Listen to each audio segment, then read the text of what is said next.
എല്ലാവർക്കും pine petals ഗാർഡൻ്റെ ഒരു പുതിയ വീഡിയോയിലേക്ക് സ്വാഗതം. പൂക്കളേക്കാൾ ഭംഗിയുള്ള ഒരു ഇലച്ചെടിയെക്കുറിച്ചാണ് ഇന്ന് ഞാൻ പരിചയപ്പെടുത്തുന്നത്. ഇലച്ചെടികളുടെ കൂട്ടത്തിൽ ഏറ്റവും ഭംഗിയുള്ളത് പേർഷ്യൻ ഷീൽഡിനാണ്. അത് കൂട്ടം കൂട്ടമായി വിരിഞ്ഞു നിൽക്കുമ്പോൾ അതിൻ്റെ ഭംഗി വേറെ തന്നെയാണ്. ഈ പ്ലാന്റിൻ്റെ കവർ സൈസ് പ്ലാന്റാണ് അവൈലബിൾ ആയിട്ടുള്ളത്. ഈ ചെടിയുടെ ഏറ്റവും വലിയ ആകർഷണം ഇതിൻ്റെ പർപ്പിൾ നിറത്തിലുള്ള ലീഫുകൾ തന്നെയാണ്. അതേപോലെ തന്നെ മൂപ്പെത്തിയ ചെടികളിൽ നിന്ന് നീല നിറത്തിലുള്ള പൂക്കളും ഈ ചെടിയിൽ കാണാവുന്നതാണ്. ഇതിൻ്റെ ഇലകൾ ഏകദേശം 4 മുതൽ 6 ഇഞ്ച് വരെ വളരുന്നതാണ്. അതേപോലെ തന്നെ പച്ച നിറത്തോടു കൂടിയ അതിൻ്റെ ഉൾഭാഗവും അതിനേറെ ഭംഗിയുള്ളതാണ്. ഇതിനെ നമുക്ക് ഇൻഡോറിൽ വയ്ക്കാവുന്ന പ്ലാന്റാണ്. ഇൻഡോറിൽ വയ്ക്കുന്ന സമയത്ത് ഈ പ്ലാന്റിന് കുറച്ചെങ്കിലും സൂര്യപ്രകാശം ലഭിക്കുന്ന രീതിയിൽ ജനലിൻ്റെ സൈഡിൽ അല്ലെങ്കിൽ ബാൽക്കണിയിലൊക്കെയാണ് ഈ പ്ലാന്റിനെ വെക്കേണ്ടത്. അങ്ങനെയൊക്കെ വെക്കുകയാണെങ്കിൽ നമുക്ക് ഇൻഡോറിലും ഭംഗിയായി വളർത്തിയെടുക്കാൻ കഴിയുന്ന ഒരു പ്ലാന്റാണിത്. ഈ ചെടിക്ക് ശക്തമായ സൂര്യപ്രകാശം ആവശ്യമില്ല. സെമി ഷെയ്ഡിൽ അല്ലെങ്കിൽ ഷെയ്ഡിൽ വെച്ച് വളർത്താൻ കഴിയുന്ന ഒരു പ്ലാന്റാണിത്.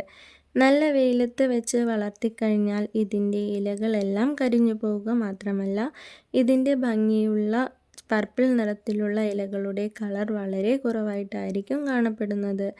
അതുകൊണ്ട് എപ്പോഴും ഒരു സെമി ഷെയ്ഡിൽ വെച്ച് വളർത്താൻ ശ്രമിക്കുക. ഇനി നമുക്ക് ഈ പ്ലാന്റിൻ്റെ ജലാംശത്തെക്കുറിച്ച് അറിയാം. ധാരാളം ജലം ഇഷ്ടപ്പെടുന്ന ചെടിയാണിത്. എന്നാലും മണ്ണിൻ്റെ ജലാംശത്തിൻ്റെ അളവ് നോക്കിയിട്ട് വെള്ളം ഒഴിക്കുന്നതായിരിക്കും നല്ലത്. വെള്ളം ഒഴിക്കുമ്പോൾ അതിൻ്റെ ഇലകളിലും കൂടി ചേർത്ത് വെള്ളമൊഴിക്കുന്നതായിരിക്കും ഏറ്റവും നല്ലത്. ഇൻഡോറിലാണ് വെക്കുന്നതെങ്കിൽ അതിന് അനുയോജ്യമായ പോട്ടിംഗ് മിക്സ് ചെയ്ത് നടുന്നതായിരിക്കും നല്ലത്.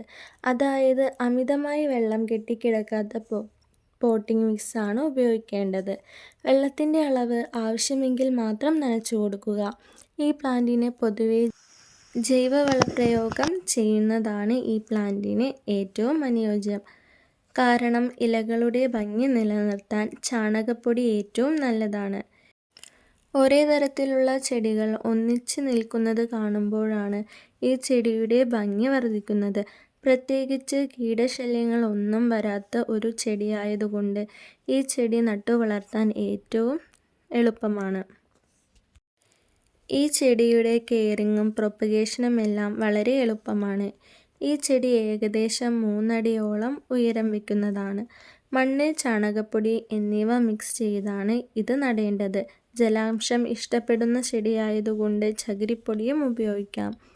അപ്പോൾ ഈ ചെടിയുടെ ഫ്രഷ് ലോഡ് ഞങ്ങളുടെ അടുത്ത് അവൈലബിൾ ആയിട്ടുണ്ട്. ബുക്ക് ചെയ്യണമെന്ന് ആഗ്രഹിക്കുന്നവർ സ്ക്രീനിൽ കാണുന്ന വാട്സപ്പ് നമ്പറിൽ മെസ്സേജ് അയച്ചാൽ മതിയാകും. Across all India delivery available ആണ്. ഞങ്ങൾ DTDC വഴിയാണ് കൊറിയർ അയച്ചു തരുന്നത്. ചാനൽ ആദ്യമായി കാണുന്നവരുണ്ടെങ്കിൽ ഒന്ന് സബ്സ്ക്രൈബ് ചെയ്ത് സപ്പോർട്ട് ചെയ്യണേ. വീഡിയോ ഇഷ്ടമായാൽ ലൈക്ക് ചെയ്യുക, ഷെയർ ചെയ്യുക. പുതിയ വീഡിയോകളുമായി കാണുന്നതുവരെ താങ്ക്സ് ഫോർ വാച്ചിങ്.